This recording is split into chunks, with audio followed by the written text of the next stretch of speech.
और पीजी के students lockdown के दौरान अपने ज्ञान में वृद्धि करते रहें।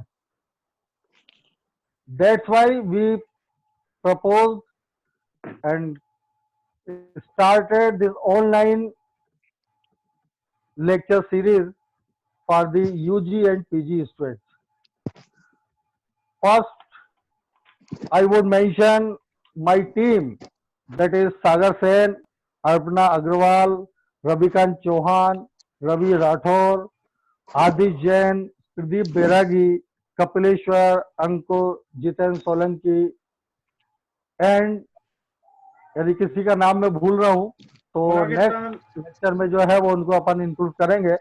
इन लोगों की मेहनत के कारण ये संभव हो पाया कि आईएपीटी के बैनर पर आपको यूजी पीजी के फिजिक्स के जो सिलेबस है उसके अकॉर्डिंगली कुछ लेक्चर्स उपलब्ध कराए जाए। यहाँ डाल भी दिया। आज बहुत महत्वपूर्ण विषय प्लाज्मा फिजिक्स की चर्चा होगी। इसमें पीजी लेवल पर जो प्लाज्मा के संदर्भित विषय हैं उनको समझा जाएगा, बताया जाएगा। और हमारे पास में आज के जो लेक्चर देने के लिए उपलब्ध हैं श्री प्रदीप बैरागी, ये शासकीय महाविद्यालय धार में असिस्टेंट प्रोफेसर के रूप में कार्यरत हैं। इसके पूर्व ये institute of plasma research Ahmedabad में रिसर्च स्कॉलर के रूप में 2016 से 2019 तक कार्य कर चुके हैं। इनका प्लाज्मा फिजिक्स के ऊपर शोध कार्य भी है। मैं आमंत्रित करता हूं श्री प्रदीप बैरागी को कि वे आए और आज हमारे पार्टिसिपेंट्स को प्लाज्मा फिजिक्स के संदर्भ में बात करें। श्री प्रदीप बैरागी।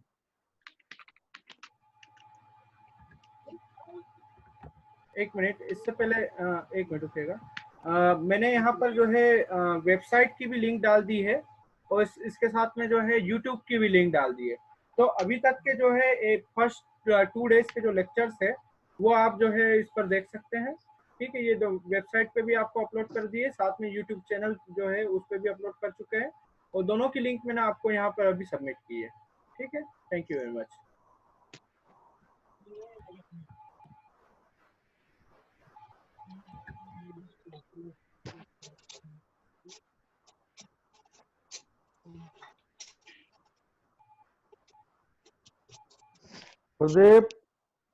Pradeep sir, you can proceed now.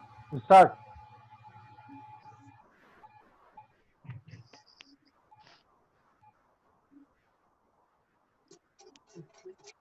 Hello.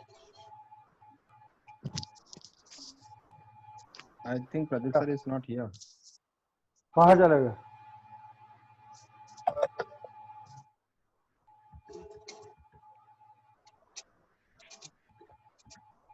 Connection loose तो नहीं हो गया उनका?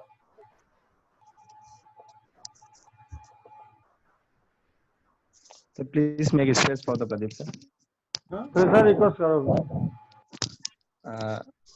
स्पेस क्रिएट करें सर प्रदीप सर के लिए। 100 पार्टिसिपेंट फुल हो चुके हैं। हाँ, मैं रिमूव कर रहा हूँ कुछ अभी। कपिल अभी आपको कर रहा हूँ मैं। ठीक है, 2 मिनट। ठीक है सर। अब बोलो प्रदीप सर को जल्दी से।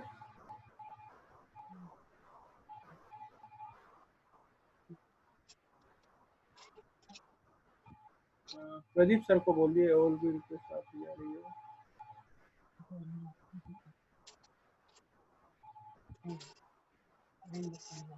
Friends, students, please wait for some time because right now the connectivity is a problem. Okay.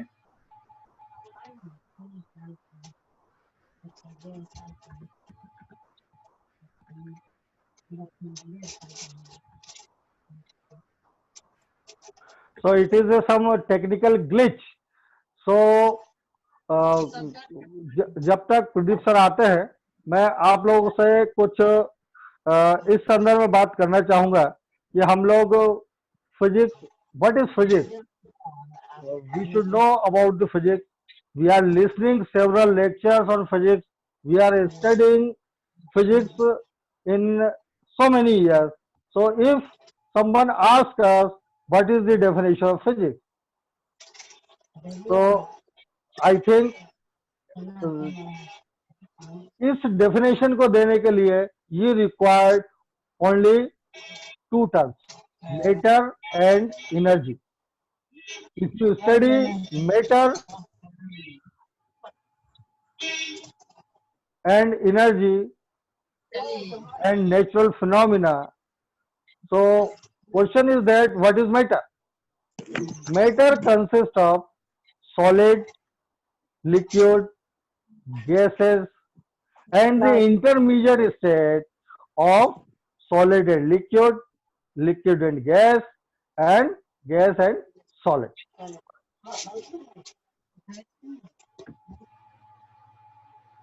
आ गए? नहीं आए हैं। हाँ? And now सर उनको These- एडमिट करे वो फुल बता रहा है प्रदीप सर हाँ? को। क्या बता रहे हैं? प्रदीप सर को बता रहा 100 पार्टिसिपेट आर पार्टिसिपेट, सो आप थोड़ी सी स्पेस और क्लियर कर ले या फिर एक- सर को एडमिट। एक काम करो, उनका ईमेल आईडी बताइए, अगर ऐसा हो तो मैं डायरेक्ट इनविटेशन दे देता हूँ। Email ID sir personal number पे ही हो जाएगा। कैसे, मोबाइल नंबर से?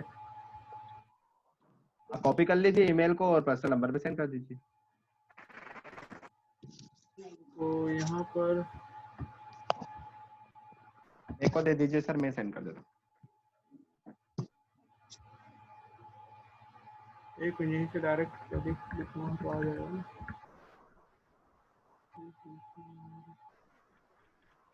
यहाँ से किस तरह से करना है उसको? मेरे को कर दीजिए सर, मैं कर दूंगा सर। क्या चीज करना है सेंड, मतलब आपको क्या करना है? ठीक है मैं कर रहा हूँ, रहने दो सर मेरे पास। मेरे को इनविटेशन लिंक वही वाली लिंक सेंड कर दीजिए या फिर प्रदीप सर को एडमिट कर दीजिए। सर वेटिंग रूम में, वेटिंग रूम देख लीजिए आप। नहीं है ना, मैं देख रहा हूँ, चेक कर रहा हूँ। Is not there. मैं कॉल कर रहा हूँ सर। हाँ, या तो इनवाइट में जाके प्रदीप कांटेक्ट नंबर से ना, डायरेक्ट कांटेक्ट नंबर से भी हो जाएगा।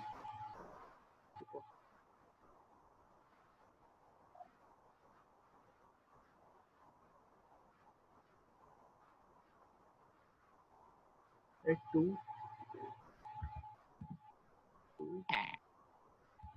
6 9 4 8 1 2 3।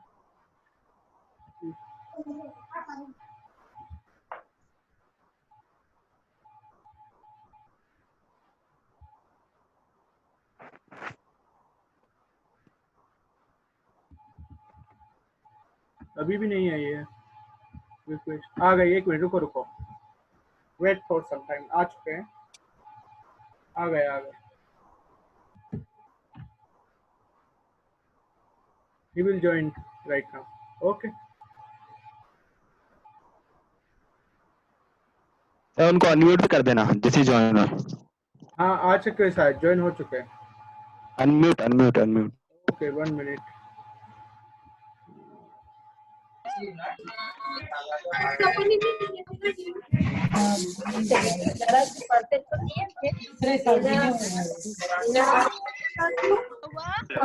सबको अनम्यूट कर दिया। 1 मिनट।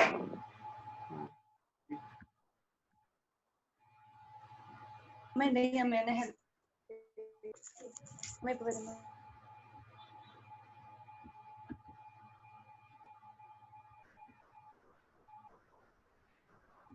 वो आ ही नहीं रहा, वो विंडो ही नहीं आ रही।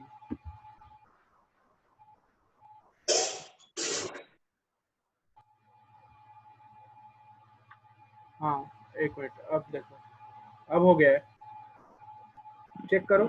हेलो हाँ हो गया है, चलो। हेलो। हाँ हाँ ओके, आ रही है आवाज, आ रही है, आ रही, ठीक है चलिए हाँ स्टार्ट आ रही है ना, ठीक है स्टार्ट करें। हाँ ठीक बिल्कुल। है। So I am myself Pradeep Bairagi और मैं आपको प्लाज्मा फिजिक्स पढ़ाना चाह रहा हूँ। आपका से सिलेबस जो है काफी डिस्क्रीट टाइप का है, डिसकंटिन्यू है, बट मैं चाहूंगा कि मैं सिलेबस के बिल्कुल आसपास ही रहूं बट फिर भी मैं उसको उस वे में पढ़ाऊंगा कि जिससे आपको इजीली सारी चीजें समझ में आए। मे भी पॉसिबल है कि कुछ टर्म्स ऐसी हो जो सिलेबस में डिफाइन ना हो, लेकिन आपको समझने के लिए वो चीज मैं आपको बताऊंगा जरूर। तो हम स्टार्ट करते हैं। सबसे पहले तो हम ये समझे कि ये प्लाज्मा फिजिक्स आखिर है क्या। तो प्लाज्मा फिजिक्स में जब जो वर्ड प्लाज्मा है वो कहाँ से आता है, तो सबसे पहले तो हम समझने की कोशिश करें कि हमारे आसपास जितना भी मैटर है, पदार्थ है, हम जो देखते हैं हम वो देखते हैं, हमें या तो सॉलिड दिखता है या लिक्विड दिखता है या गैस दिखता है।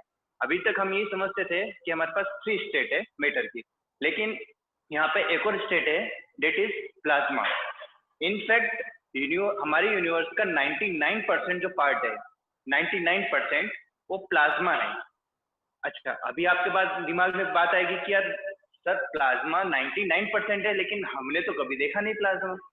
तो हमने इसलिए नहीं देखा क्योंकि हमारे जो हम जहाँ पे रहते हैं, जो लिविंग वुड है, हमारे आसपास की जो अर्थ है, अर्थ पे हमारे पास प्लाज्मा नहीं है, या हम ये कहें कि हम यूनिवर्स के उस 1% भाग में रहते हैं जहाँ पे प्लाज्मा एग्जिस्ट नहीं करता है। अभी बात की जाए कि आखिर पर आपने ये तो बता दिया कि प्लाज्मा होता है, that is the 4th step of matter, लेकिन ये प्लाज्मा है क्या? तो plasma is nothing but a ionised gas. Means अगर चार्ज कलेक्शन है यहाँ पे, पॉजिटिव नेगेटिव का जो कलेक्शन ऑफ चार्ज पार्टिकल्स हैं, तो उनको हम प्लाज्मा कह सकते हैं। अभी मैं बोल रहा हूँ कह सकते हैं, ये प्लाज्मा है या नहीं वो हम आगे समझेंगे। तो कोई भी गैस है, उसमें अगर हमारे पास टेम्परेचर हाई हुआ उसका, तो हाई टेम्परेचर के कारण क्या है कि बहुत से आइटम हो सकते हैं वो आयनाइज्ड हो सकते हैं। तो जब फ्रीली आयनाइज्ड है तो वो आयन और इलेक्ट्रॉन दोनों हैं। अब हमें ये पता है कि एक आयन और एक इलेक्ट्रॉन है, तो चार्ज पार्टिकल के बीच में कूलॉम फोर्स होता है, तो वो एक दूसरे को अट्रैक्ट रिपल करेंगे और उनका डायनेमिक्स चेंज करेंगे। अभी हम यहाँ तक समझते हैं। इससे पहले हम ये समझते हैं कि प्लाज्मा फिजिक्स जो था, तो हम उसको ऐसे भी समझ सकते हैं कि जैसे कोई भी मैटर है वो सॉलिड स्टेट में था, हमने उसको हीट किया तो क्या हुआ कि उसके इंटरमोलिकुलर डिस्टेंस इंक्रीज हुई क्योंकि उनका फोनॉन वाइब्रेशन बढ़ा। उसके कारण क्या है कि वो लिक्विड फॉर्म में आए। अब लिक्विड की प्रॉपर्टी क्या हुई? सॉलिड की प्रॉपर्टी थी कि वो एक डेफिनेट शेप में था। लिक्विड की प्रॉपर्टी क्या हुई कि वो कहीं भी जिस शेप में हम रखना चाहेंगे उसमें रहेगा, उसकी इंटरमीडिएट इंटरमोलिकुलर डिस्टेंस होगी। अगर लिक्विड को और हीट करेंगे, अच्छा लिक्विड के अंदर बहुत सी प्रॉपर्टी हो जाएगी, विस्कोसिटी हो गया, सरफेस टेंशन हो गया, ये सारी, तो लिक्विड की स्टडी बिल्कुल डिफरेंट हो गई। फिर इसके बाद हम जब गैस में आते हैं, तो गैस में क्या होगा? गैस का कोई भी डेफिनेट शेप नहीं है, वो फ्रीली पार्टिकल्स है, क्योंकि इंटरमोलिकुलर है उनमें कोई नहीं है। यहाँ पे जो भी डायनेमिक्स गवर्न कर रहा है वो कोलिजन है। तो इसलिए जो गैस की स्टडी है वो इंटायरली डिफरेंट हो जाएगी। लेकिन यहीं सिर्फ अगर हम प्लाज्मा की बात करें, अगर और गैस को हीट करेंगे तो क्या होगा? गैस आयनाइज्ड होगी तो यहाँ पे पार्टिकल्स आएंगे, चार्ज पार्टिकल्स आएंगे, और चार्ज पार्टिकल्स आपस में रहेंगे तो उसके बीच में कूलम इंटरेक्शन फोर्स लगेगा। अब वो कूलम इंटरेक्शन फोर्स के कारण क्या है? उनका डायनेमिक्स चेंज होगा। अच्छा, उसके बाद में चार्ज पार्टिकल मूव करेंगे तो मैग्नेटिक फील्ड जनरेट करेंगे। मैग्नेटिक फील्ड, हेलो,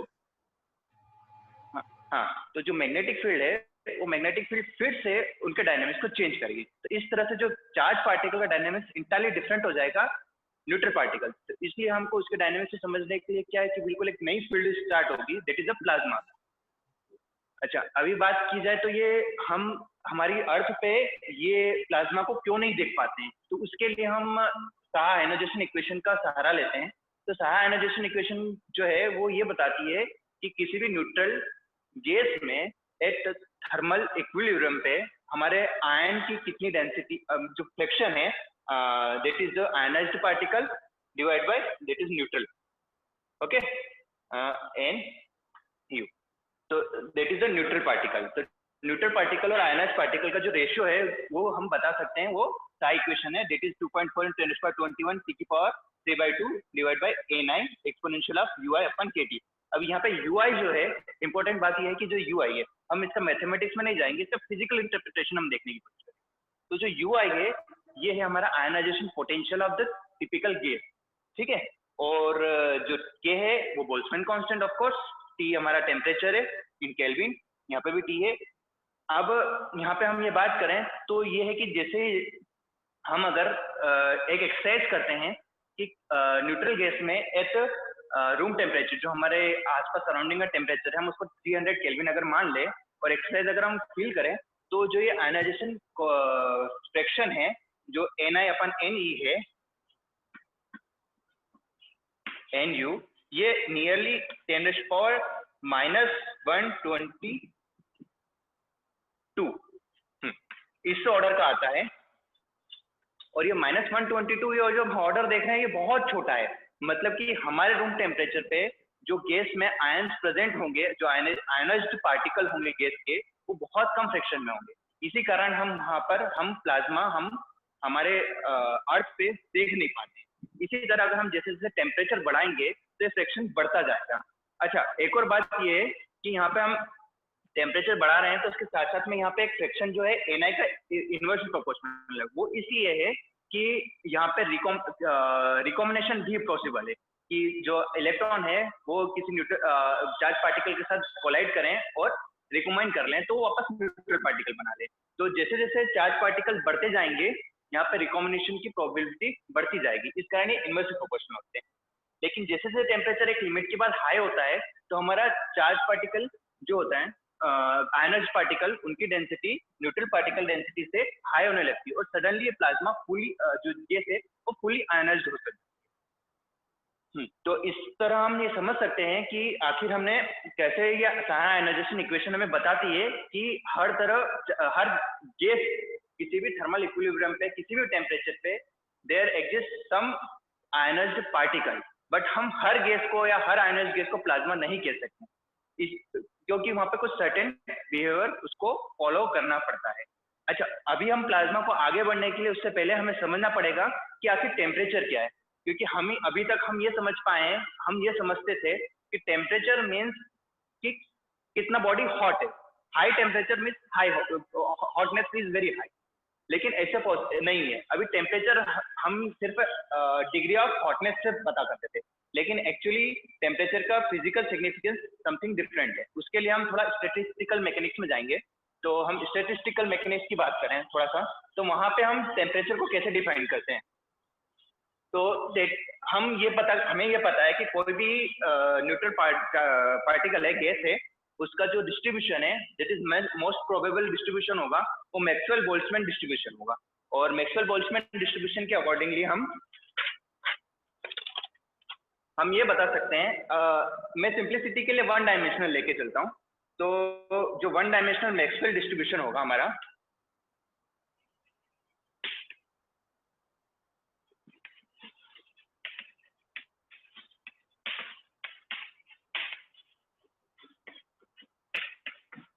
ठीक है। तो मैक्सवेल डिस्ट्रीब्यूशन में हम एफ ऑफ यू जो है, what is the F of you? F of you हम ये बता रहे हैं कि ये प्रोबेबिलिटी है किसी भी पार्टिकल की यू वेलोसिटी की, यू प्लस डी यू जो है उनके बीच में जो वेलोसिटी है उसमें पार्टिकल कितना प्रोबेबल, कितने नंबर ऑफ पार्टिकल्स की प्रोबेबिलिटी ये है कि वो इतनी वेलोसिटी को एक्वायर करें। तो F of U is equal to a exponential of -1/2 mu square divide by kT। ठीक है, ये फैक्टर जो है kT, हम इसको बोल रहे हैं, अभी हम इसे टेम्परेचर बोल रहे हैं लेकिन हम आगे समझेंगे कि आखिर ये टेम्परेचर क्यों है। तो ये हमारा प्रोबेबिलिटी डिस्ट्रीब्यूशन फंक्शन है। अगर इसको हम प्लॉट करें तो ये हमें कुछ इस तरह से दिखेगा। ये हमारी वेलोसिटी हम एक्सिस बता दें, ये एफ ऑफ यू बता दें, तो ये मैक्सवेलियन कर्व इस टाइप का दिखेगा, जिसमें हमें ये पता चलेगा कि यहाँ पे all the velocities are possible. कोई भी किसी भी टेम्परेचर पे हमारे कोई भी वेलोसिटीज पॉसिबल हो सकती है। अगर हमारा टेम्परेचर बहुत लो है फिर भी हम ये कह सकते हैं कि हमारे पास कुछ ऐसे पार्टिकल हो जो हाईली वेलोसिटी हो, उनकी बहुत ज्यादा वेलोसिटी है। ऑफ हो गया?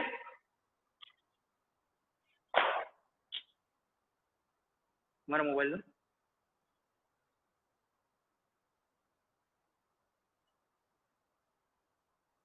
What happened sir? क्या हुआ?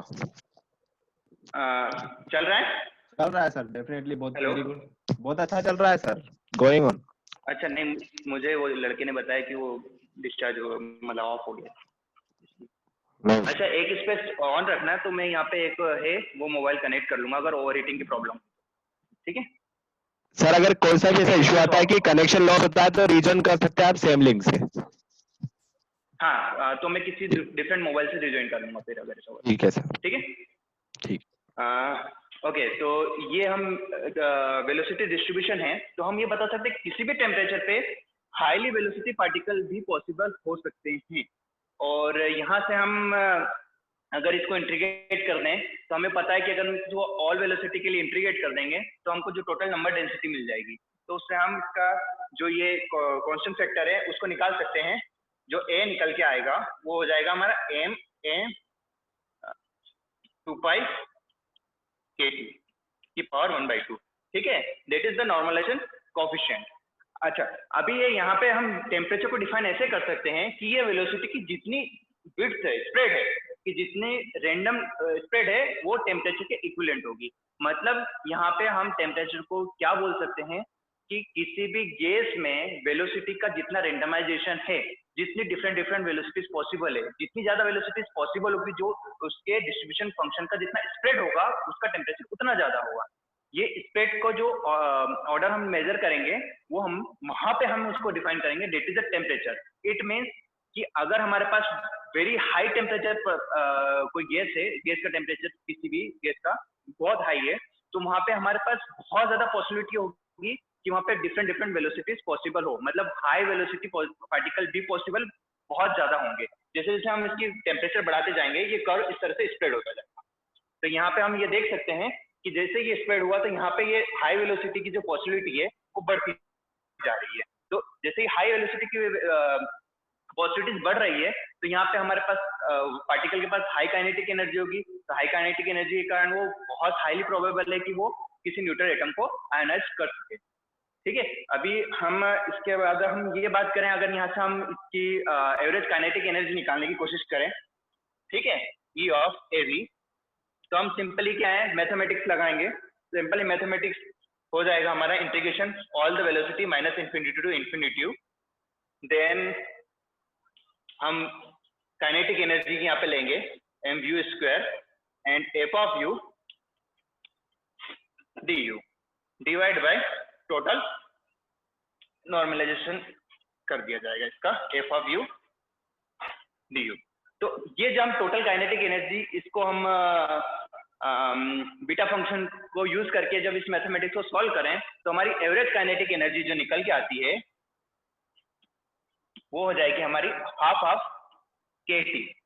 ओके, तो ये बहुत इंपॉर्टेंट रिजल्ट है कि इसका मतलब ये हुआ कि हमने थर्मल एनर्जी जो है टेम्परेचर के इक्विवेलेंट, हमने उसको पार्टिकल की काइनेटिक एनर्जी को उसके टेम्परेचर के इक्विवेलेंट हमने एक रिलेशन फाइंड आउट कर लिया है। तो अब हम जैसे ही प्लाज्मा फिजिक्स की बात, अच्छा ये 1 डायमेंशनल के लिए, अगर यही हम 3 डायमेंशनल के लिए करेंगे तो इसको जनरलाइज कर सकते हैं हम कि इक्विपोटेंशियल एनर्जी थ्योरम से, तो ये 3/2 kT हो जाएगी।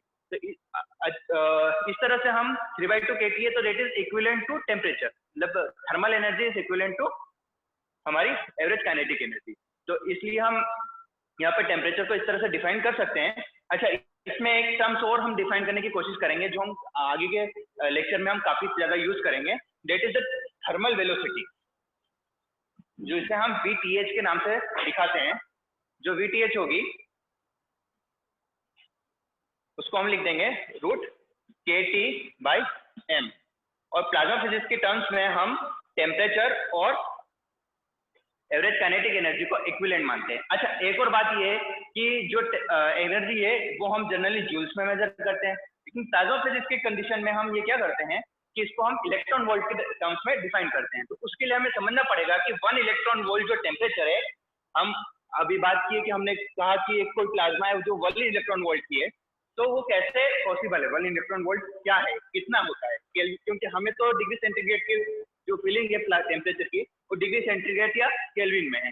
तो हम सिंपली एक मैथमेटिक्स करें कि हमें पता है कि 1 electron volt is equal to 1.6 × 10⁻⁻23 joule. ठीक है, तो इसी से हम ये पता है कि kT/E ये निकाल लेंगे, तो इससे हम डायरेक्टली हम फॉर्मुलेट कर सकते हैं कि 1 इलेक्ट्रॉन वोल्ट जो आएगा वो हमारे पास इक्विवेलेंट हो जाएगा 11,600 केल्विन के।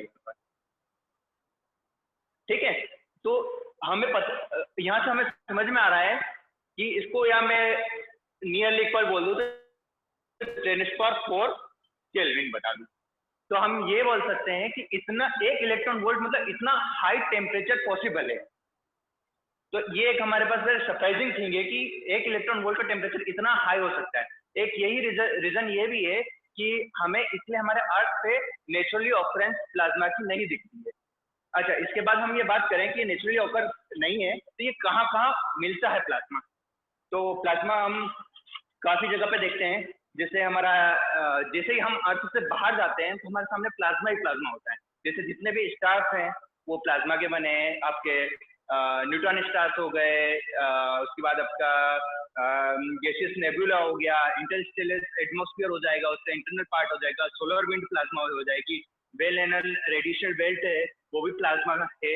उसके बाद आप जैसे कि कहीं आपने बहुत अच्छी ब्यूटीफुल पिक्चर देखी होगी नॉर्थ पोल साउथ पोल की, जहाँ पे वो इसका एक कलरफुल ग्रीनिश कलर में दिखता है, जिसे हम ये बोलते हैं अरोरा बोरेलिस।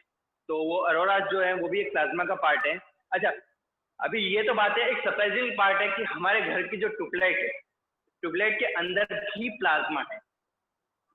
अभी आप कंफ्यूज हो रहे होंगे कि सर ट्यूबलाइट के अंदर अगर प्लाज्मा है तो ये आयनाइज्ड गैस है, प्लाज्मा है, इसका टेम्परेचर 10⁴ केल्विन है, इतना हाई टेम्परेचर अगर होगा और वो प्लाज्मा बना है तो प्लाज्मा है तो वो ट्यूबलाइट जल क्यों नहीं गई, वो पिघल क्यों नहीं गई, इतना हाई टेम्परेचर हमें फील क्यों नहीं हुआ। तो यही वो हमारी मिसकंसेप्शन जो थी कि high temperature means high hotness, ये जरूरी नहीं है। क्यों? क्योंकि यहाँ पे हमें हीट ट्रांसफर अकाउंट में लेना पड़ेगी। ट्यूबलाइट के अंदर जो गैस है वो बहुत एटमॉस्फेयर से बहुत लो टेम्परेचर में है, इसी कारण हम लो टेम्परेचर है, जिस कारण हम जो हीट ट्रांसफर है बहुत कम है, इस कारण जो हमारे ट्यूबलाइट का जो ग्लास है वो मेल्ट नहीं हो रहा है। तो इसी तरह से हम ये समझ पाए हैं कि जो टेम्परेचर है वो डिफरेंट टेम्परेचर हो सकता है और temperature is not a degree of hotness. Next जो है कि टेम्परेचर एक ही स्पीसीज के दो डिफरेंट टेम्परेचर भी हो सकते हैं और एक साथ कोएग्जिस्ट करने वाली दो स्पीसीज के डिफरेंट टेम्परेचर भी हो सकते हैं। Normally in case of laboratory plasma हम इलेक्ट्रॉन टेम्परेचर और आयन टेम्परेचर को डिफरेंट लेते हैं। इसका कारण ये है कि जो इलेक्ट्रॉन मास बहुत छोटा है और आयन मास बहुत हाई है, तो इस कारण क्या है कि जो just wait, okay.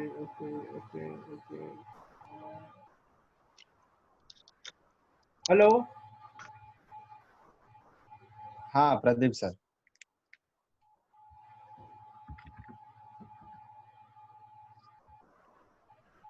Hello.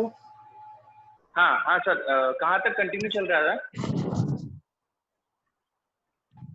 Sir tubelight वाला टॉपिक थोड़ा सा कंप्लीट हो गया था, वापस स्टार्ट कर सकते हैं ट्यूबलाइट वाला टॉपिक। अच्छा ठीक है, तो ट्यूबलाइट के बारे में ये बता रहा था मैं कि इतना हाई टेम्परेचर ट्यूबलाइट के अंदर हम ये यहाँ से बात कर रहे हैं कि ट्यूबलाइट के अंदर जो है वो प्लाज्मा है।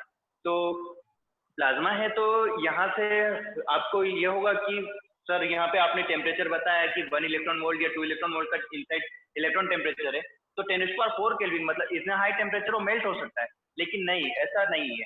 क्यों? क्योंकि उसके अंदर की जो गैस है वो बहुत लो प्रेशर पर फील की हुई है, तो वहां से जो हीट ट्रांसफर है वो बहुत कम है। जो हीट ट्रांसफर बहुत कम है इसी कारण वो मेल्ट नहीं हो पाती। तो इस तरह से हम समझ सकते हैं। अच्छा, इन केस हम जनरली प्लाज्मा के केस में जो है टेम्परेचर वो आयन टेम्परेचर और इलेक्ट्रॉन टेम्परेचर डिफरेंट होता है। उसका रीजन ये है कि जो मोस्ट प्रोबेबल कोलिजन्स हैं वो आयन और इलेक्ट्रॉन नहीं है। साथ ही साथ जो इलेक्ट्रॉन आयन कोलिजन के कारण जो है वो एनर्जी ट्रांसफर है बहुत कम है। क्यों? क्योंकि इलेक्ट्रॉन का मास काफी छोटा है विद रिस्पेक्ट टू आयन, तो इलेक्ट्रॉन आयंस को जो एनर्जी ट्रांसफर करेगा वो बहुत कम हो जाएगी। इसी कारण जो है कि यहाँ पे आयंस जो है वो अपना एक डिस्ट्रीब्यूशन अलग बनाते हैं और आयन अपना एक डिस्ट्रीब्यूशन अलग बनाते हैं। जब उनका डिस्ट्रीब्यूशन अलग अलग है तो उनका टेम्परेचर भी अलग अलग डिफाइंड होता है। तो इस तरह से हमने ये समझ लिया है कि यहाँ पे टेम्परेचर एक ही स्पीशीज के भी दो अलग अलग टेम्परेचर हो सकते हैं, क्योंकि इनके साथ हम मैग्नेटिक फील्ड अगर हम इंसर्ट करवाएंगे तो उसके कारण क्या है कि उसके जो ट्रेजेक्टरीज है, जो पाथ है इसका, जो वो हम अलग अलग उसको कांस्टेंट कर देगा।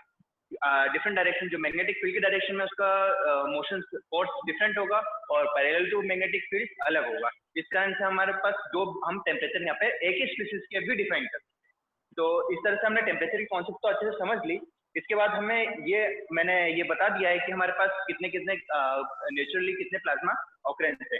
तो अभी तक तो मैंने ये बता दिया कि टेम्परेचर क्या होता है और प्लाज्मा जो है वो आयनाइज्ड गैस थे, लेकिन हमें प्लाज्मा डेफिनेशन अभी तक मैंने नहीं बताई है। तो अब हम समझ सकते हैं कि प्लाज्मा डेफिनेशन क्या होती है। उससे पहले एक नंबर हम, क्योंकि प्लाज्मा फिजिक्स जो है वो सारा अप्रोक्सीमेशन मेथड से, तो उसके पहले थोड़े से नंबर्स हमें जरूर याद करने चाहिए, क्योंकि जैसे एक नंबर मैं जरूर बताना चाहूंगा कि हमारे जो है एटमॉस्फेयर है, जो 1 atm का एटमॉस्फेयर है, जो एटमॉस्फेरिक प्रेशर है, इस प्रेशर पे जो फील्ड गैस है, नाइट्रोजन या जो भी हमारी गैस है, तो उस गैस से कितने मॉलिक्यूल्स प्रेजेंट है, वो नंबर डेंसिटी कितनी है।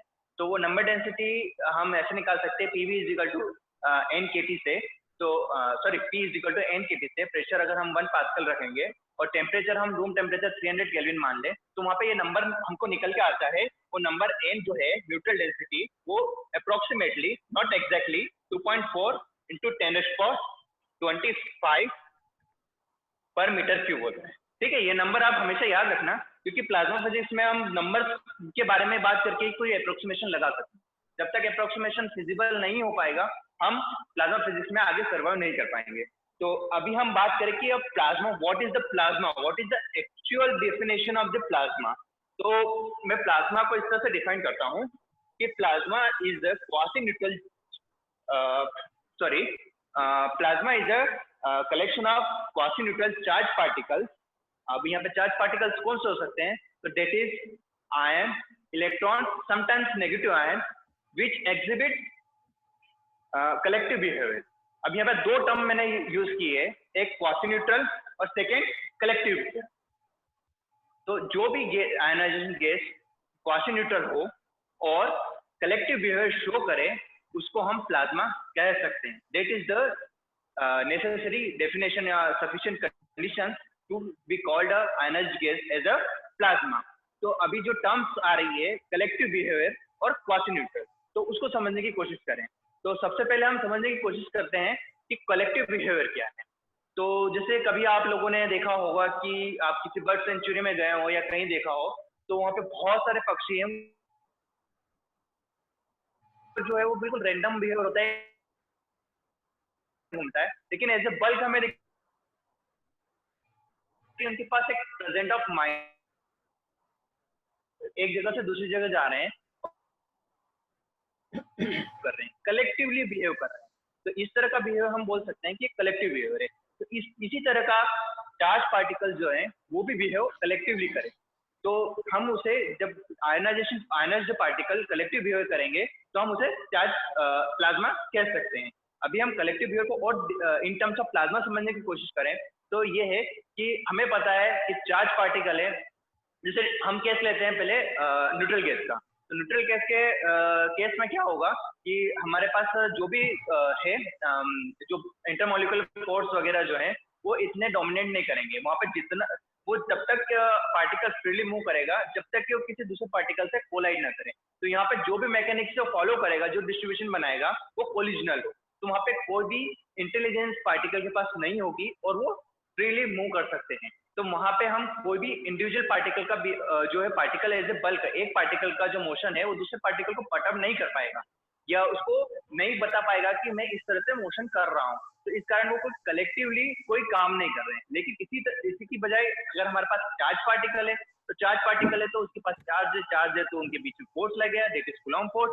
अब कूलॉम्ब फोर्स के कारण चार्ज पार्टिकल फोर्स के कारण क्या पे फोर्स एग्जर्ट करेंगे तो मोशन में आएंगे तो एक जगह से दूसरी जगह जाएंगे। अब चार्ज पार्टिकल मोशन करेगा तो मैग्नेटिक फील्ड प्रोड्यूस करेगा। अब मैग्नेटिक फील्ड प्रोड्यूस करेगा तो वो मैग्नेटिक फील्ड फिर से फोर्स एक्सर्ट करेगी चार्ज पार्टिकल पे। तो इस तरह से हर चार्ज पार्टिकल एक दूसरे से लॉन्ग रेंज कूलॉम्ब फोर्स के कारण इंटरेक्ट कर सकता है।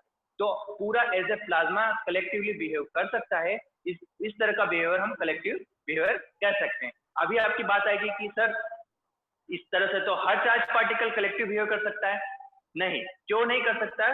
क्योंकि हमारे पास यहाँ पे इंपॉर्टेंट है, वो आएगी लेंथ स्केल और टाइम स्केल। क्योंकि प्लाज्मा को डिफाइन करने के लिए हमें किस लेंथ स्केल पे हम काम कर रहे हैं और किस टाइम स्केल पे काम कर रहे हैं, वो इंपॉर्टेंट हो जाएगी। तो इस तरह से हमने ये तो समझ लिया कि कलेक्टिव बिहेवियर तो समझ में आ गया। अब क्वासी न्यूट्रलिटी क्या होगी? तो नॉर्मली जो आयनाइज्ड गैस है तो न्यूट्रल से ही बन के आएगी। तो उसमें अगर एक इलेक्ट्रॉन उसको एक्साइट करके तो जितने नंबर ऑफ इलेक्ट्रॉन होंगे उतने ही नंबर ऑफ आयंस होंगे जो एक दूसरे को बैलेंस कर लेंगे। तो there is nearly equal electron and ions, they are neutral, but ये सारी जो पिक्चर है वो मैक्रोस्कोपिकली है। हम अगर इसको माइक्रोस्कोपिकली बहुत छोटे लेवल पर देखा जाए तो they can not be neutral. तो इस तरह की कंडीशन को हम क्वासी न्यूट्रल कहते हैं। तो अब हम ये समझने की कोशिश करेंगे, चलो ठीक है, हमारे पास चार्ज पार्टिकुलर कनेक्शन आ गया है, that is ion and electrons, इस तरह से किसी जगह पे ये फील हो चुके हैं।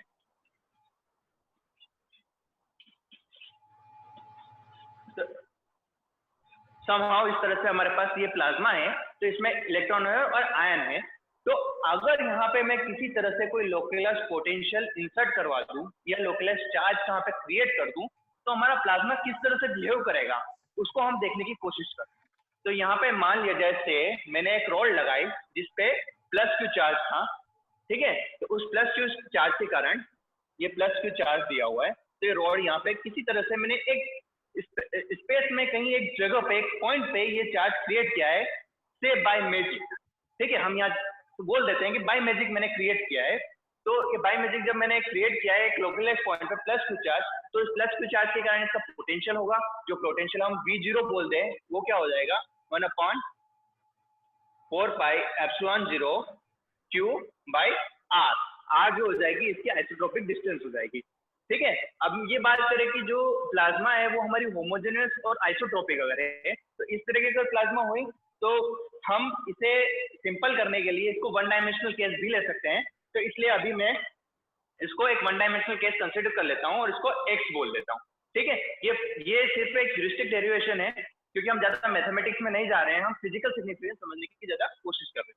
तो इस तरह से हम इसको वन डायमेंशनल बात कर ली जाए, तो अभी इस तरह से अगर एक चार्ज पार्टिकल एक जगह लोकलाइज्ड पॉइंट पे यहाँ पे +Q अगर चार्ज मैंने इंसर्ट करवाया, तो इसके कारण क्या होगा, इसके आसपास जितने भी अच्छा एक बात ये है कि आयन मास और इलेक्ट्रॉन मास हमें पता है कि काफी डिफरेंस है, जो है उसमें 10⁻³ ऑर्डर का डिफरेंस है। मतलब कि हम इलेक्ट्रॉन को 1 ग्राम माने तो यहाँ पे आयन है वो 10 टन के बराबर होगा, मतलब इतना ह्यूज डिफरेंस है। तो मतलब अगर इतना ह्यूज डिफरेंस है तो हम इलेक्ट्रॉन का मास जो है वो आयन के रिस्पेक्ट में निग्लिजिबल मान सकते हैं, या ये बोल सकते हैं कि इलेक्ट्रॉन का अगर डायनेमिक्स देखना है तो आयन जो है वो हमारा इनफाइनाइट मास का है, हाईली मैसिव है, कि इलेक्ट्रॉन जब तक मोशन करेगा उस फोर्स फील्ड में आयन तो अपनी जगह बैठा रहेगा, वो अपनी जगह से नहीं हिलेगा, ठीक है। तो इस तरह की अगर कंडीशन आती है, तो अगर यहाँ +Q चार्ज है तो यहाँ पे जितने भी आसपास के इलेक्ट्रॉन है वो क्या है, वहां पे स्पेस अपना छोड़ेंगे, और इस तरह से जैसे ये स्पेस छोड़ेंगे तो ये क्या है, ये केस है पॉजिटिव आयन का, तो इसके कारण क्या होगा कि जितने इलेक्ट्रॉन है वो इसके क्लोज आएंगे, अट्रैक्ट होंगे। तो यहाँ पे क्या है कि यहाँ पे इलेक्ट्रॉन इंड्यूस्ड फील्ड बन जाएगी, एक फील्ड ऐसी होगी जहाँ पे ज्यादा इलेक्ट्रॉन डेंसिटी हाई हो जाएगी। तो जब ये हाई डेंसिटी होगी तो ये क्या है कि इस पोटेंशियल को शील्ड करने की कोशिश करेंगे। यही एक बेसिक प्रॉपर्टी है प्लाज्मा की कि वो कोई भी एक्सटर्नल पोटेंशियल को शील्ड करने की कोशिश करता है। अब वो कैसे करता है, कितनी लेंथ पे ये पोटेंशियल कंप्लीटली शील्ड हो जाता है, शील्ड मतलब कि इसका इफेक्ट अब बल्क में नहीं दिखेगा, वो क्या लेंथ है हम वो लेंथ निकालने की कोशिश करते हैं। तो हमें ये पता है कि ये जितना भी है ये थर्मल इक्विलिब्रियम में, हम जितनी भी स्टडी कर रहे हैं थर्मल इक्विलिब्रियम में कर रहे हैं। अब थर्मल इक्विलिब्रियम में कर रहे हैं, हम कुछ एजम्पशन मानते हैं, हम ये मान रहे हैं कि जो हमारा इलेक्ट्रॉन आयन है वो हाईली मैसिव है तो वो इमोबाइल हो गया। सेकेंड चीज, अगर वो इमोबाइल है, सेकेंड चीज हम ये मान रहे हैं कि अगर इमोबाइल है तो इलेक्ट्रॉन टेम्परेचर और आयन टेम्परेचर डिफरेंट होगा, और साथ ही साथ हम ये बोल रहे हैं कि अगर वो बहुत हाई है तो आयन टेम्परेचर जो होगा वो nearly equal to room temperature होगा, और उसको मैं 0 मान सकता हूँ with respect to electron temperature. यहाँ पे इलेक्ट्रॉन टेम्परेचर जो है वो सम EV होता है, तो इतना रेंज है जो 300 केल्विन से 10,000 केल्विन, इस डिफरेंस में मैं 300 को 0 मान सकता हूँ। तो इस तरह से जो ये थर्मल इक्विलिब्रियम में अगर एक पोटेंशियल अगर आता है इंसर्ट करवाया, तो हम इस तरह से इसका प्रोबेबिलिटी हम बता सकते हैं। तो हम बोल सकते हैं कि यहाँ पर जो इलेक्ट्रॉन डेंसिटी Ne है उसको हम ऐसे लिख सकते हैं, दैट इज N इंफिनिटी या N0 मतलब कि ये डेंसिटी है जहाँ पे बहुत far away from the localised perturbation, जहाँ पे हमने चार्ज इंसर्ट करवाया है, N0 exp power E5 kT, ठीक है। ये फाई जो है वो पोटेंशियल है। ये कहाँ से आया, ये वही मैक्सवेल बोल्ट्जमैन डिस्ट्रीब्यूशन है जो हमने पहले बात की थी। जो बताता था कि कोई भी डिस्ट्रीब्यूशन है that is exponential of minus total energy divide by total thermal energy, उसी से हमने निकाला है, उसको हमने सारी वेलोसिटी पे इंटीग्रेट किया है। तो इस तरह से हमें एक स्पेस में डिस्ट्रीब्यूशन मिल गया है कि डेंसिटी इस तरह से, क्योंकि यहाँ जो फाई है वो स्पेस में वेरी कर रहा है, तो इसी तरह से हमें स्पेस में एक डिस्ट्रीब्यूशन मिल गया। तो इस तरह से हम अगर इस वेलोसिटी को प्लॉट करने की कोशिश करें, ये वेलोसिटी ये इलेक्ट्रॉन डिस्ट्रीब्यूशन जो है डेंसिटी का वो किस तरह से दिखे, तो हम अगर ये मान लें कि हमारे at X is equal to 0 पे हमने वो चार्ज इंसर्ट करवाया था, तो उसके कारण जो डेंसिटी है उसके आसपास की वो कुछ इस तरह से आएगी। सॉरी, ये पोटेंशियल प्रोफाइल प्लॉट करी है मैंने, तो यहाँ पे जो फाई है वो फाई इस तरह से दिखेगा, ठीक है। ये फाई आए या फाई 0 हो जाएगा, और जैसे जैसे हम ज्यादा जाएंगे फाई शील्ड होता जाएगा 0 की तरफ। फिर से प्रॉब्लम? सर कोई प्रॉब्लम नहीं आ रही है, चलने दो सर। नहीं आ रही है, चल रहा है, ठीक है। हाँ ओके, थैंक यू। तो इस हेलो हेलो आ रही है सर आवाज, आप चलने दो। आ रही है करो ना? बढ़िया ठीक है। बढ़िया चल रहा है प्रदीप जी, बहुत बढ़िया चल रहा है, चलने दो। जी जी, थैंक यू सर। तो इस तरह से x बाई क्यू, इस तरह से हमारा पोटेंशियल ये प्रोफाइल दिखेगी। अच्छा, ये जो डेंसिटी है, डेंसिटी इस तरह से आएगी कि हमारा डेंसिटी है ये एक्सपोनेंशियली, ये जिससे कि हमारे चार्ज पार्टिकल, तो इसके पास हमारे पास डेंसिटी हाई होगी, और जैसे जैसे हम इसके साथ जाते जाएंगे तो हमारी डेंसिटी डिक्रीज होती जाएगी। तो इस तरह से हमें डेंसिटी प्रोफाइल भी देख सकते हैं। अच्छा, अगर हमारे पास जो इसकी बात की जाए कि यहाँ पर इलेक्ट्रॉन का टेम्परेचर अगर हम 0 मान लें, तो हम तो ये कह सकते हैं कि जो है ये एग्जैक्टली शील्ड हो जाएगा एक डिस्टेंस के बाद में। लेकिन अगर इलेक्ट्रॉन के पास टेम्परेचर है, तो इट मीन्स कि ये kinetic energy, there is some distance जहाँ पे इसकी थर्मल काइनेटिक एनर्जी और पोटेंशियल एनर्जी इक्विवेलेंट हो रही है। तो शील्ड करने के बाद में वहां पे शील्ड इम्प्रॉपर भी हो सकती है। तो इस तरह से हम वो शील्डिंग का इफेक्ट देखने की कोशिश कर रहे हैं। तो हमने ये देख लिया है कि इस तरह से हमारा इलेक्ट्रॉन का डेंसिटी डिस्ट्रीब्यूशन है। और यही इसी तरह अगर हम N0 आयन की बात करें तो हम इसको बोलते हैं ये हमेशा एक सा रहेगा, क्योंकि आयन इमोबाइल हो गए, तो इसको हम N0 बता दिया। तो इसी तरह से अब हम मैक्सवेल इक्वेशन सॉल्व करने की कोशिश करें, जो पॉइसन इक्वेशन, जो मैक्सवेल इक्वेशन का फर्दर लो है, तो हम ये बोल सकते हैं कि del square pi is equal to minus rho by epsilon 0। इसको हम सॉल्व करेंगे तो यहाँ से हम ये दे सकते हैं कि ये रो क्या है, ये चार्ज डेंसिटी हो गई। अच्छा, पाई जो है हम इसको पोटेंशियल की बात कर रहे हैं और हम वन डायमेंशनल की बात कर रहे हैं, तो इसको del 2 pi upon del X square कर सकते हैं हम। अच्छा, पोटेंशियल को लिखने की कोशिश करें तो हमारा रो है, हमारा नंबर डेंसिटी हमें पता है, तो हम इसको लिख सकते हैं माइनस ई, अभी हम पॉजिटिव, तो N E minus N E, okay, ये चार्ज है तो ये माइनस एन ई आ जाएगा और प्लस एन आई, ठीक है, अपॉन डिवाइड बाई एप्सिलॉन 0। और यहाँ पे हम इस चीज को पुट करें, डेंसिटी डिफरेंट डेंसिटी, एक तो हमारे एन ई हो जाए,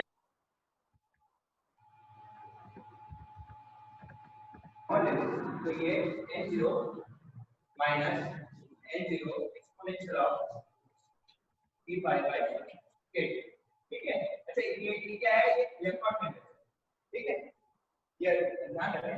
अच्छा, अभी एक इंपॉर्टेंट कंडीशन प्लाज्मा के केस में ये होगी कि हमारा जो लोकलाइज्ड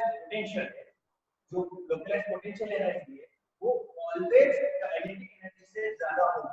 अगर हम ये काइनेटिक एनर्जी जो है, इलेक्ट्रॉन की काइनेटिक एनर्जी जो थर्मल एनर्जी के कारण है, इलेक्ट्रॉन थर्मल एनर्जी के वो लोकलाइज्ड पोटेंशियल एनर्जी के कम हुई, तो क्या होगा कि पार्टिकल रिकॉम्बाइंड हो जाएंगे। तो इसलिए एक कंडीशन जो प्लाज्मा में है, ये ऑलवेज ट्रू है, और ये हम लिख सकते हैं कि pi always should be very less than 50, ठीक है। ये कंडीशन हम फुलफिल कर सकते हैं, इस तरह से हम अप्लाई करें और इसको हम डिस्कशन सर थोड़ा जोर से बोल देते। हेलो सर थोड़ा स्पीक लाउडर। इको भी आ रहा है, ब्लूटूथ मेरा डिस्चार्ज हो गया शायद। Mic issue. ओके, तो आवाज आ रही है आपको? थोड़ा जोर से बोलो। यस आ रही है सर, आ रही है, आ रही है। हाँ ठीक है। तो ये हम इसका सीरीज एक्सपेंशन करेंगे। तो सीरीज एक्सपेंशन करेंगे, यहाँ पे इलेक्ट्रिफाई करेंगे, यहाँ पे सीरीज एक्सपेंशन करके जाएगा। तो सीरीज एक्सपेंशन करेंगे सर ट्राइपॉड के पास आके ही बोल दीजिए आप, थोड़ी दूर से ही। तो ठीक है, सीरीज एक्सपेंशन करूंगा मैं। तो ये मैं पहले कर लेता हूँ, उसके बाद मैं आपको डिस्कस करता हूँ। ठीक है। उसके बाद में 1 माइनस 5 ठीक है, प्लस 1/2 by 3 का स्क्वायर और एंड सो ऑन। तो इस तरह से मैंने इस सीरीज को खोला है, इस तरह से ये एक्सपेंशन सीरीज को खोला है। तो यहाँ से हम ये पता कर सकते हैं कि n2 से n2 कैंसिल हो जाएगा, तो जो टर्म सर्कल करेगी दैट इज डिवाइड बाय 3। अच्छा, ये माइनस माइनस प्लस ये ऐसे ही। Okay, that is all correct. तो यहाँ पे ये टर्म सर्कल करेगी, तो जो डिवाइड बाय 3 के हायर टर्म्स हैं वो हम क्योंकि हमने बोला है कि if is greater than kt, तो यहाँ पे हम हायर टर्म्स को निगेट कर सकते हैं, तो ये हायर टर्म्स निगेट हो जाएगी। तो इस तरह से हम जब इसको सॉल्व करेंगे तो फर्दर तो हमें जो रिलेशन मिलेगा वो कुछ इस तरह से होगा। दैट इज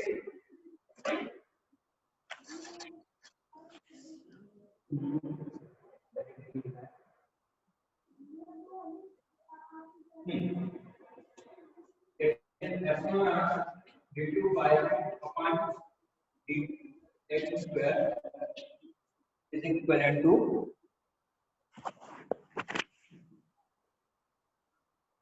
sorry मैं देख लेता हूँ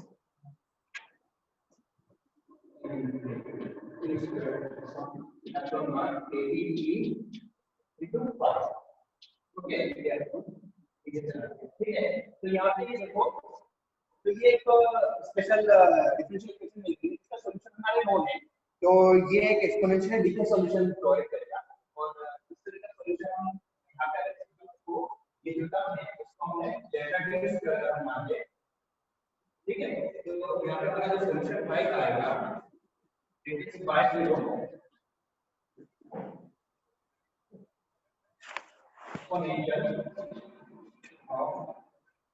यार प्रदीप भाई थोड़ा सा माइक की दिक्कत आ रही है, शायद ब्लूटूथ चालू हो रहा है। हेलो हेलो, हाँ, मेरे माइक की कुछ दिक्कत आ रही है। जब आप लिखते हैं तो शायद वो आपकी जेब में कैसी जगह पे है कि वो आवाज ठीक नहीं आ पाती। ओके सर, मैं जब भी बोलूंगा तो पास में आके बोलता हूँ। हाँ ऐसा करो, ऐसा। तो इस तरह का ये पोटेंशियल है अभी, ठीक है sir? Yes sir definitely sir, ठीक है। तो ये जो 5 है it is 50 exponential of minus x upon lambda t। तो यहाँ पे लैम्डा t जो हो जाएगा वो हमारा हो जाएगा lambda t is equal to under root of x not kt upon n square, ठीक है। तो ये एक कोएफिशिएंट हो गया। अच्छा, इस पोटेंशियल से हम देख सकते हैं कि ये जो पोटेंशियल है एक लैम्डा t की डिस्टेंस के बाद में 50 से 1/e टाइम्स लेस हो जाएगा। मतलब कि ये एक लैम्डा डिस्टेंस के बाद कोई भी पोटेंशियल अगर हमने इंसर्ट करवाया लोकलाइज तो वो शील्ड हो जाएगा। तो इस तरह से हमने एक शील्डिंग लेंथ पता कर ली है। जो लेंथ है उस लेंथ को हम डिवाइड लेंथ बोलते हैं और that is the exact description है जो लेंथ है। ये अलग डिस्क्रिप्शन का हमें इसे याद रखना है क्योंकि ये बहुत जरूरी है, बहुत इंपॉर्टेंट रिजल्ट है। तो जो लेंथ है ये है हमारा रूट ऑफ अपॉन नॉट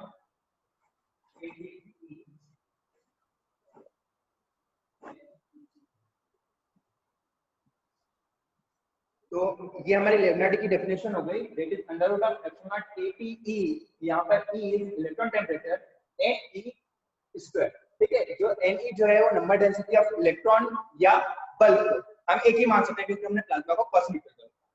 अच्छा, इसके बाद में हम इसको डायरेक्टली एक वर्किंग फार्मूला इसका निकालते हैं। तो वर्किंग फार्मूला जो है जो नॉर्मली एग्जाम में हम सॉल्व कर सकते हैं। Time waste without time waste करें कि ये कोएफिशिएंट को अलग-अलग वैल्यू रखेंगे तो हमारा काफी टाइम लगेगा। इससे डायरेक्ट वर्किंग फार्मूला है इट इज 0 बाय 10। एक वर्किंग फार्मूला इसको डिराइव करके आते हैं जिसमें हम कांस्टेंट की सारी वैल्यू रख देते हैं। यहाँ पे जो T है वो इलेक्ट्रॉन वोल्ट है। प्लाज्मा में टेंपरेचर हमेशा इलेक्ट्रॉन वोल्ट की टर्म्स में डिफाइन करते हैं, और जो हमारा एम जो है वो डेंसिटी इन मीटर क्यूब है, तो लेंथ निकल के आएगी वो मीटर में निकल के आएगी, दैट इज इन मीटर, ठीक है। तो ये हमारा एक वर्किंग फार्मूला हो गया। तो इसका सिग्निफिकेंस क्या होगा कि कोई भी लोकलाइज्ड पोटेंशियल है वो शील्ड हो जाएगा with in a small distance called lambda D. तो अभी हम यहाँ पे प्लाज्मा के लिए आगे फर्दर हम बात करें कि हम किस लेंथ स्केल पे काम करें, तो हमारा लेम्डा डी का इफेक्ट क्या है वो देखने के लिए हम ह्यूरिस्टिक डेरिवेशन करेंगे। और छोटा सा मैथमेटिक्स है ह्यूरिस्टिक। तो मैं ट्राई करता हूँ।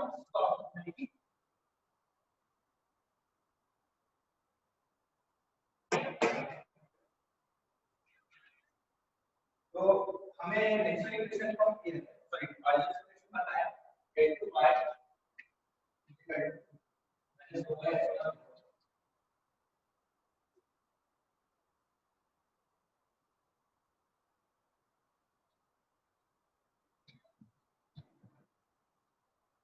ये वही पॉइसन इक्वेशन है जो मैं पहले लिखी है, ठीक है। अब यहाँ पे मैं ये बता सकता हूँ कि जो डेल ऑपरेटर है वो इनवर्स ऑफ द लेंथ के ऑर्डर का होता है। तो मैं डेल को 1/L लिख सकता हूँ। यहाँ पे L हमारे लेंथ स्केल होगी, जिस लेंथ स्केल के बारे में हम स्टडी करें, ठीक है। तो डेल स्क्वायर है तो 1/L स्क्वायर हो जाएगा। अच्छा, अभी मैं ये बात करूँ KT को मैं थोड़ा सा ट्रीट करता हूँ। KT को मैं ऐसे लिखता हूँ कि यहाँ पे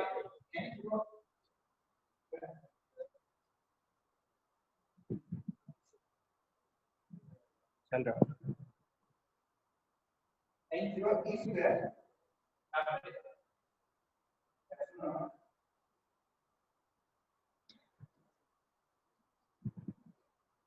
ठीक है। मैंने कुछ नहीं किया है, N0 E स्क्वायर का अपन एप्सिलॉन नॉट को मल्टीप्लाई किया है दोनों साइड, तो ये इससे कैंसिल हो जाएगा, S1 S1 कैंसिल हो जाएगा, KT इक्वल टू KT।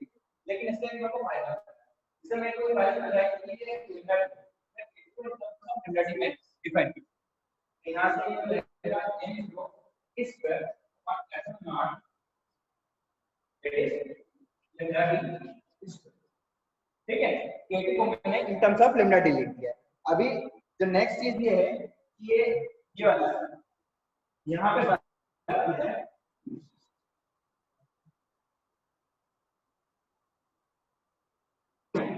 तो ये डेल स्क्वायर पाई ये लेंथ स्केल है, इसको मैं इस तरह से लिख सकता हूँ लेकिन पाई डॉट एल स्क्वायर, ठीक है। इस तरह से मैं इसको लिख सकता हूँ।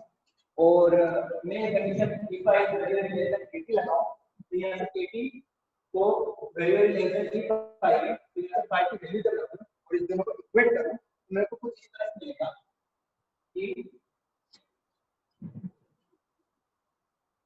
cavity is equivalent to h square lambda t square very very less than 3। Okay, ये कंडीशन को मैंने मिला दिया है, ये इक्वल से बहुत छोटी है। अब यहाँ पे फाई की जब वैल्यू रखूंगा तो फाई की वैल्यू से कैसे रख देता हूँ, ठीक है। तो n t स्क्वायर और lambda t square very very greater then e l square mod of ni। ये मैंने मॉड इसलिए लगा दिया है ताकि यहाँ पे क्योंकि इस वेरी वेरी ग्रेटर का सिंबल है तो पॉजिटिव नेगेटिव वाली क्वांटिटी को हम हटा के उसके इंबैलेंस को देखते हैं कि इन दोनों में कितना इंबैलेंस। तो ये जो क्वांटिटी है ये दोनों सेम है। इस तरह से हमारे पास ये एल स्क्वायर आएगा लेंथ स्केल लैम्डा टी, तो हमारे पास ये कुछ इस तरह की इक्वेशन बन के आएगी। तो इस फाइनल इक्वेशन लिखता हूं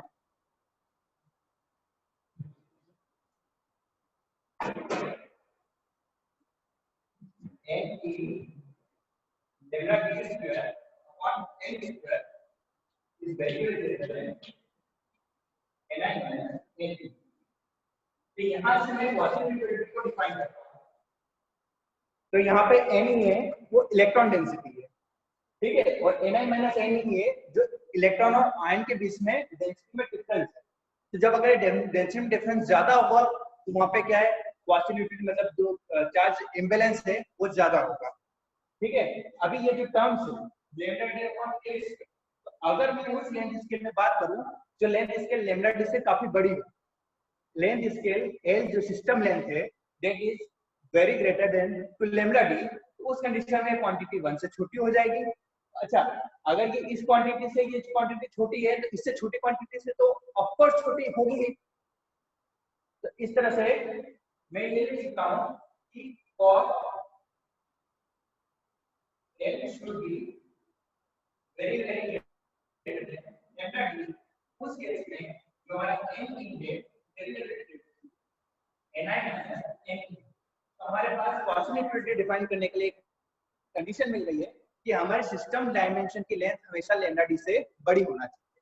ये एक प्लाज्मा का बहुत किसी भी आयनस गैस को प्लाज्मा कहने के लिए एक बहुत जरूरी कंडीशन है। तो इस तरह से हमने ये कंडीशन तो पता कर ली, साथ ही साथ अच्छा अगर हम उस लेंथ स्केल में बात करें जो lambda d से छोटी होगी तो यहाँ पे हमारी पॉसिबिलिटी होल्ड नहीं करेगी और इस कारण हमारा प्लाज्मा कलेक्टिव बिहेव नहीं करेगा। उस लेंथ स्केल में हम प्लाज्मा को किसी आयनस गैस को प्लाज्मा नहीं कह पाएंगे, वहां पे हमारा डायनामिक्स चेंज होगा। तो हमें किसी को भी प्लाज्मा कहना है तो हमारे पास एक बहुत जरूरी कंडीशन है, कंडीशन ये है कि हमारी सिस्टम लेंथ lambda d से हमेशा बड़ी होना चाहिए। इसी के साथ एक और कंडीशन हम एक और पैरामीटर प्लाज्मा में डिफाइन करते हैं, वो होगा हम निकालने की कोशिश करें कि हम एक स्फीयर बनाएं जो जिसकी रेडियस lambda d, तो अगर एक lambda d रेडियस में एक स्फीयर हो तो वो स्फीयर को हम डी बाई स्फीयर कहेंगे। तो डी बाई स्फीयर में जो टोटल नंबर ऑफ पार्टिकल्स है वो बताएंगे, तो उसको हम nd बोलेंगे। nd is the number of particles in a Debye sphere. तो ये नंबर ऑफ पार्टिकल्स डेंसिटी जो वॉल्यूम हो जाएगा। एक्सक्यूज मी सर, ये जो नंबर है that should be very very greater than 1 होना चाहिए। ये क्यों होना चाहिए? क्योंकि there should be sufficient number of electron और ion in a device pair so that they can split out the localised potential. अगर यहाँ पे हमारे पास अगर डिवाइस पेयर में एक या दो ही इलेक्ट्रॉन रहे तो हमारी स्विलिंग प्रॉपर नहीं हो पाएगी, जिस कारण हम उसको प्लाज्मा प्रॉपर्टी हमारे फुलफिल नहीं हो पाएगी, प्लाज्मा की पॉसिबिलिटी कंडीशन फुलफिल नहीं हो पाएगी। तो इस कारण हमारा जो प्लाज्मा डेफिनेशन डिफरेंट हो जाएगी। तो इसलिए हमारे पास एक कंडीशन और मिल गया है।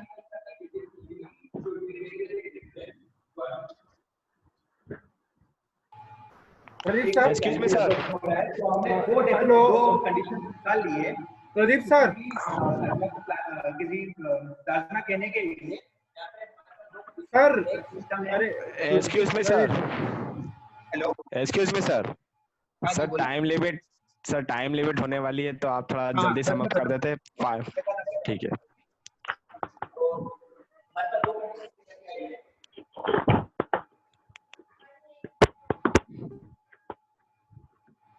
अच्छा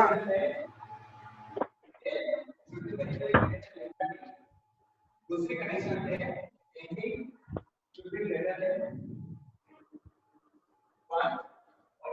तीसरी कंडीशन है यहाँ पर हमने लेंथ स्केल की बात कर ली है, हमने एनडी की बात कर ली है, जो डिवाइस में टोटल नंबर ऑफ इलेक्ट्रॉन्स हैं उनकी बात कर ली है। अब हम टाइम स्केल की बात करेंगे, तो हम पता करेंगे फर्दर नेक्स्ट क्लास में एक डेरिवेशन करेंगे मैथमेटिक्स थोड़ा सा, और एक बहुत इंपॉर्टेंट फिनोमेना है प्लाज्मा का, वो है प्लाज्मा ऑसिलेशंस। तो यहाँ पे प्लाज्मा हमेशा अगर किसी एक आयन के आसपास अगर प्लाज्मा को थोड़ा भी डिस्टर्ब करते हैं तो एक प्लाज्मा फ्रीक्वेंसी एक फ्रीक्वेंसी है, डेफिनेट फ्रीक्वेंसी, उसके कारण उस फ्रीक्वेंसी से उसके आसपास ऑसिलेट करते हैं। तो ये अगर ऑसिलेट कर रहे हैं तो प्लाज्मा फिनोमेना एकदम एग्जैक्टली फॉलो कर रहे हैं। अगर उन ऑसिलेशंस के बीच में अगर वो किसी दूसरे एटम न्यूट्रल एटम से, क्योंकि ऑफ कोर्स वहां पे न्यूट्रल एटम पॉसिबल, तो अगर उससे कोलाइड करेंगे तो जब वो कोलाइड करेंगे तो वो अगर हमारी वो एनर्जी लॉस कर देंगे तो उनका ऑसिलेशन गड़बड़ा जाएगा। तो हमारे पास एक कंडीशन और जरूरी कंडीशन प्लाज्मा को कहने के लिए मिलेगी कि हमारे जो कोलिजन रेट है, जो कोलिजन रेट है या कोलिजन फ्रीक्वेंसी का है, वो कोलिजन फ्रीक्वेंसी हमेशा प्लाज्मा फ्रीक्वेंसी से कम होना चाहिए। तो ये तीसरी और नेसेसरी कंडीशन रहेगी। Omega T should be greater than 1/tau। ठीक है, tau ये कोलिजन तीन नेसेसरी कंडीशन है किसी प्लाज्मा को कहने के लिए। तो हमने प्लाज्मा को डिफाइन कर लिया। आज हम समझ पाए कि प्लाज्मा किसे कहते हैं, व्हाट इज द प्लाज्मा। तो हमने बोला है plasma is a quasi neutral charge, sorry, plasma is a collection of quasi neutral,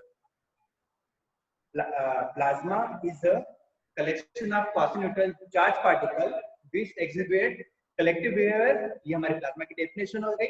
और किसी आयनाइज्ड गैस को प्लाज्मा कहेंगे, उसके लिए जो क्राइटेरिया है वो 3 क्राइटेरिया फॉलो करना चाहिए। तो आज के लिए मेरे ख्याल से मैं इतना ही स्टॉप करता हूँ।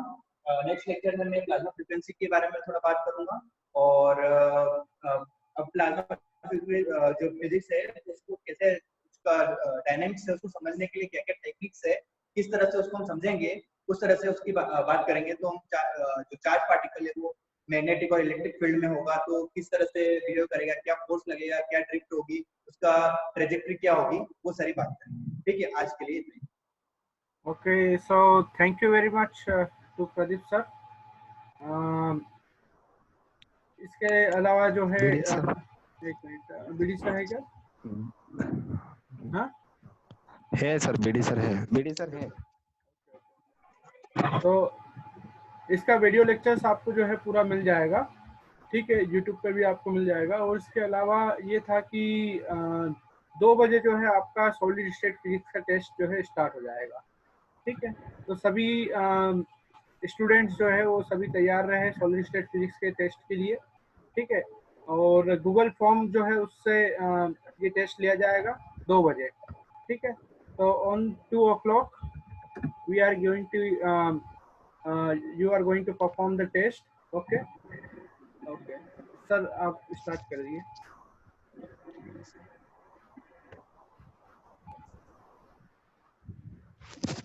BD sir please. हाँ, ये बहुत अच्छा एक लेक्चर प्लाज्मा फिजिक्स के ऊपर हमारे पार्टिसिपेंट ने सुना। मैं उम्मीद करता हूँ कि निश्चित रूप से बहुत बेसिक चीज़ों को लेकर श्री प्रदीप बैरागी जी ने प्लाज्मा फिजिक्स को समझाने का प्रयास किया। दुनिया में 1% चीज जो है उसको में जो हम देख रहे हैं उसको हम 100 समझ रहे हैं, और जो 100 है उसको 99% है उसको हम देख ही नहीं पा रहे हैं। ये कितनी महत्वपूर्ण बात और कितनी विशिष्ट बात बहुत अच्छी तरीके से गणितीय रूप से, सैद्धांतिक रूप से श्री बैरागी जी ने बताई, और प्लाज्मा को निश्चित रूप से सभी पार्टिसिपेंट ने समझा होगा। इसके बावजूद भी सारे पार्टिसिपेंट से मेरी रिक्वेस्ट है कि यदि कोई क्वेश्चंस हो तो वो हम लोगों को मेल कर सकते हैं, उनको उसका जवाब प्राप्त हो जाएगा। इसका जो रिकॉर्डेड वीडियो है ये यूट्यूब चैनल के ऊपर भी अवेलेबल हो जाएगा। तो बच्चे पैनिक ना करें, जो बच्चे ज्वाइन नहीं कर पाए हैं उन तक भी, जिन्होंने ज्वाइन कर लिया, ये मैसेज पहुंचा दें कि ये वीडियो उनको IAPT RT9 की यूट्यूब चैनल के ऊपर प्राप्त होगा। सभी पार्टिसिपेंट को धन्यवाद। हमारी IAPT की टीम को बहुत बहुत धन्यवाद कि उन्होंने बहुत शानदार लेक्चर का जो है वो आयोजन किया। और क्लोज करें। Okay, so thank you very much sir. तो 2 बजे जो है आप सभी लोग तैयार रहिएगा, सॉलिड स्टेट फिजिक्स का लेक्चर है। और इसके लिए जो है आपको लिंक जो है सभी व्हाट्सएप ग्रुप पर दे दी जाएगी और फेसबुक ग्रुप पे, ठीक है। Excuse me sir. Facebook, sorry, WhatsApp group और टेलीग्राम ग्रुप पे। Sir, in behalf of the other students, thank you very much, sir, for giving a nice lecture. Thank you all participants for hearing very carefully. 1:30 बजे आपको, लगभग 1 से 1:30 बजे जो है, 1 से 1:30 बजे के बीच में आप ध्यान रखिएगा, आपको लिंक शेयर कर दी जाएगी। 2 बजे टेस्ट स्टार्ट हो जाएगा, आधे घंटे का टेस्ट होगा, ठीक है। हो सकता है उसमें टाइम लिमिटेशन और भी कम हो, ठीक है, क्योंकि क्वेश्चन के ऊपर डिपेंड करता है। बट आपका जो लेक्चर है वो 2 बजे से स्टार्ट हो जाएगा, ठीक है। एग्जाम जो है 2 बजे से स्टार्ट हो जाएगा, आपको लिंक शेयर कर दी जाएगी हर जगह, ठीक। Okay, thank you Pradeep sir. Thank you very much. Sir मैं एंड कर दूं मीटिंग? हाँ, ठीक। 2 बजे